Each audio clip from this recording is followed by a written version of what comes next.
Time to pull the engine out and get it ready for a complete rebuild. And by that, we mean painting. I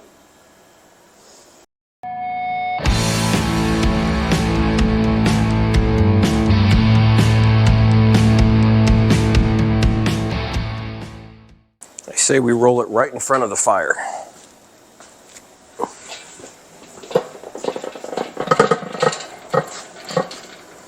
Right about there. First thing we need to do is go around and give it a good cleaning. So we've got a couple of Dremel tools with some wire brushes on the end. We're going to go around and get in all the little grooves real good, make sure any of the chip paint is off, and then give everything a light sanding, and then primer and paint. Are you ready? Could have got some oven cleaner though. It's not greasy. If you say so. Okay, here we go. You didn't tell me. You can put it on whatever you're comfortable with. Ball breaker? Ball breaker it is.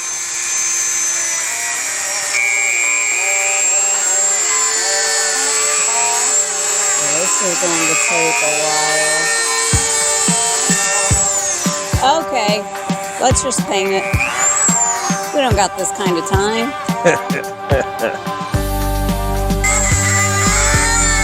Dang, it just shot at me. He said it shot at me. You know, like shoot your eye out, kid. Oh! Because I got it on ball breaker.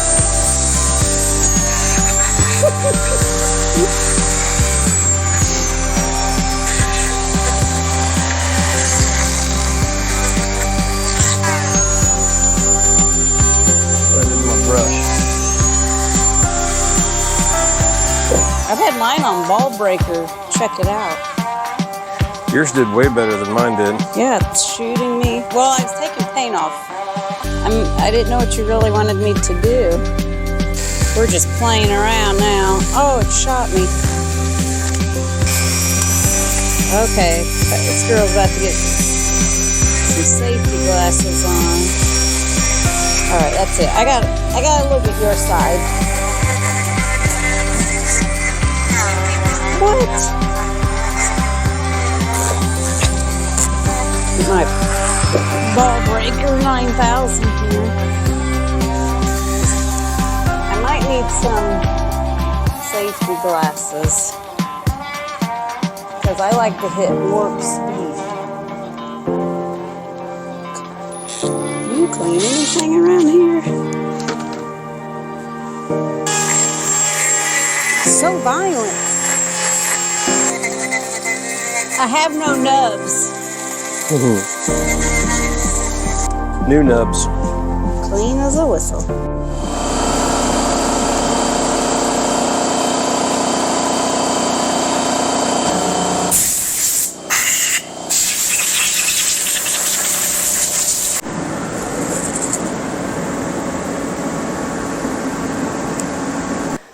Everything is scrubbed, degreased, cleaned. I got the tape on it. I'm waiting for some plastic so we can cover all the heads in the top, all the back, and some of this stuff up here. Then we should be ready for primer and paint. Who's going to paint it? Good question. Are you going to do it and run it? Oh. Run it? You mean, would it have runs in it? Yeah. How do you do it? Psh, psh. I don't do it how you do it. I go, psh. Do that again. Psh. Get it all taped up, wrapped off, and be ready, to spray some paint. Need me to do something? You are doing it all, honey. My taping skills are about as good as my painting skills. Oh boy, we're all in trouble now then. Oh yeah, it's like that. Now fold this all up over.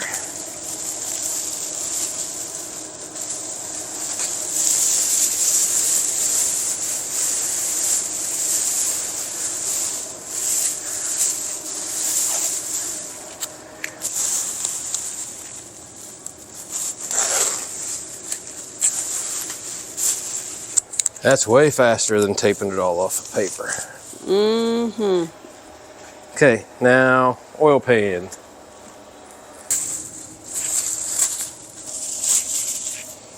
Wow, that's awesome. Yeah, it is.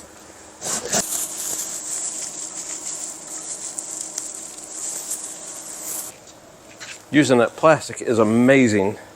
Quick and easy, only exposing what we want to paint. We're in front of the fire, getting the metal nice and warm so it'll stick.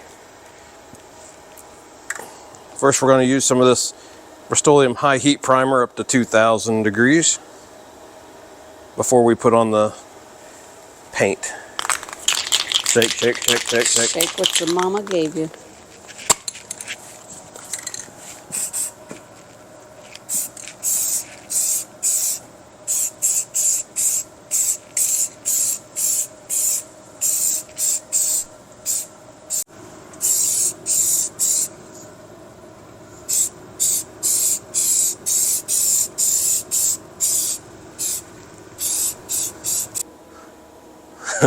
Can't see. I still love you. That wasn't my side. Nope. Looks better already with just the primer. Good job, honey.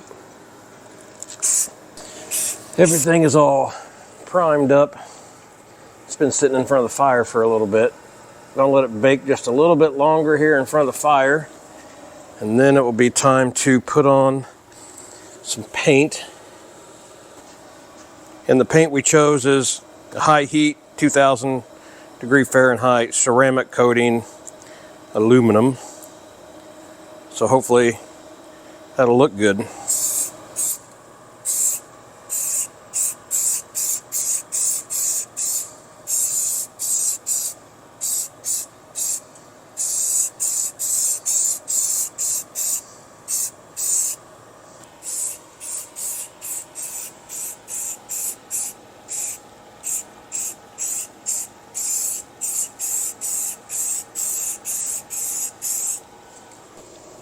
It's been a couple days, got the paint dry, got all the plastic and tape off. We like it. I think it looks pretty good. But somebody along the way has been scammed because this is not the engine that we thought it was. We don't know if we were the ones that were scammed or if the person that we got it from just had bad information and passed it along to us. And I'll show you what I mean by that. So what we thought we were getting was a 5.3 LS3.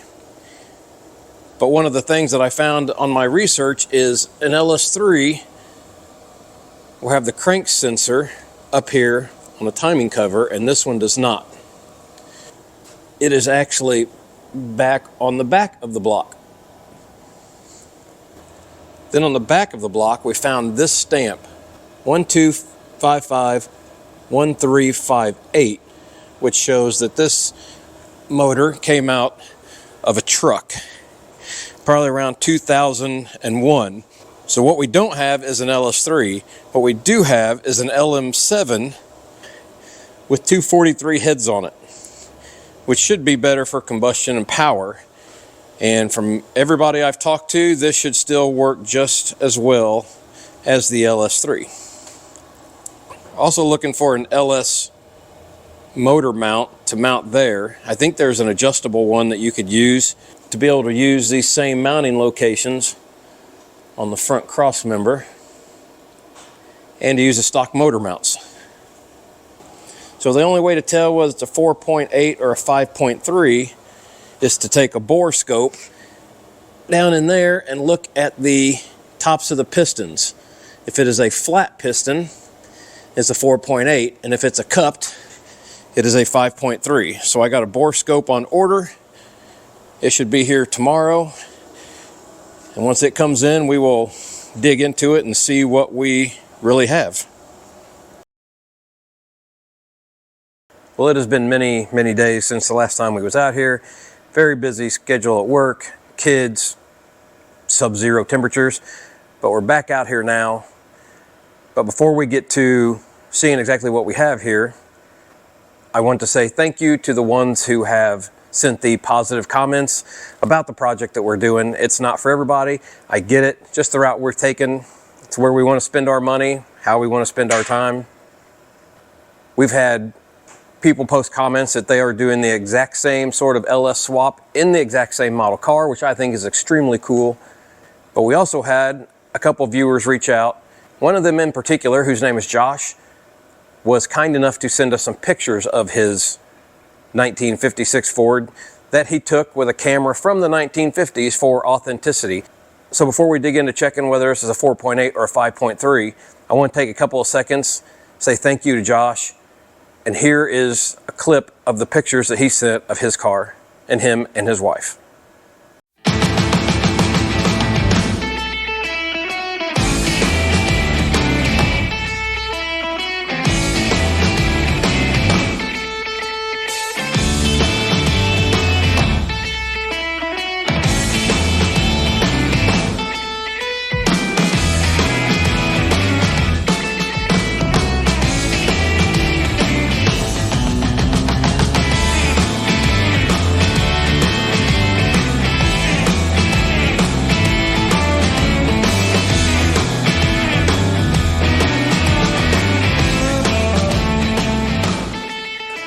So again, thank you very much, Josh. I appreciate the pictures.